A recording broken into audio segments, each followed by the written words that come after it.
Well, Miss Solidarity said, is it okay that 50,000 disabled people have had their cars taken away thanks to personal independence payments? Hashtag no it fucking ain't. Yeah, basically, if you don't know what's going on, the government wants to cut the costs of disability benefits, so they are reassessing people with disabilities.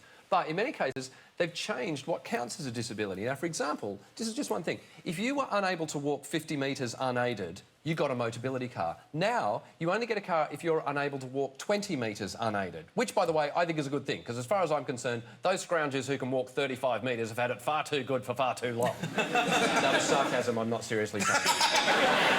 The thing is, 20 metres isn't even that far. No. Like, that wouldn't get you all the way around Tesco if you were shopping. So what did the government think? That you've gone to the cold meats aisle and then you've had to get an Uber to the checkout? Well, the government says this ensures money goes to the right people, but many of the people affected say it's degrading and humiliating. and they're liars. They're liars, because the amount of money that they're going to save is absolutely nothing compared to the amount of suffering that's going to happen to so many people. It's disgusting. Miriam, what do you make of the cuts? I think it's horrible and cruel, and it's just what I would expect from this government. I hate them, and I hate that they blame poor people.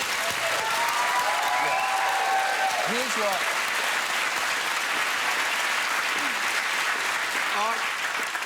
I'm in favour of the cut. No, Here's what people need to understand, and I can't say this any more plainly. Having a disability is a pain in the arse. Not all the time, but it's a pain in the arse. It's really annoying, and one of the things that makes it annoying that you never think about is that it's random. Well, the thing with the way that the PIP is assessed and stuff like that is they do it on, like, what is a typical day. Yeah. But how some, person that you go and get assessed by, who asks you a few questions, how the fuck do they know what a typical day is? Yeah.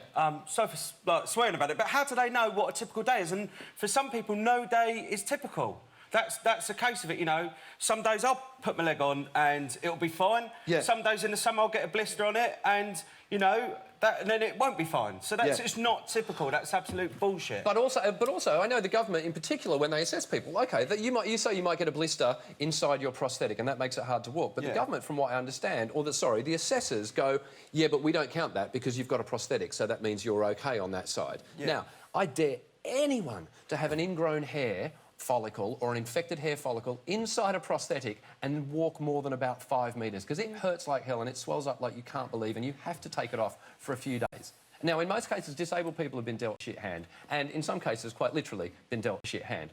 Now... I'll see you one hand and raise you two.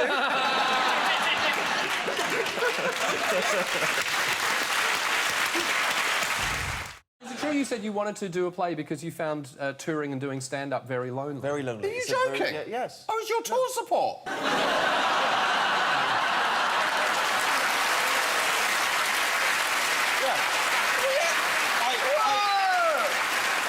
I found it lonely and depressing.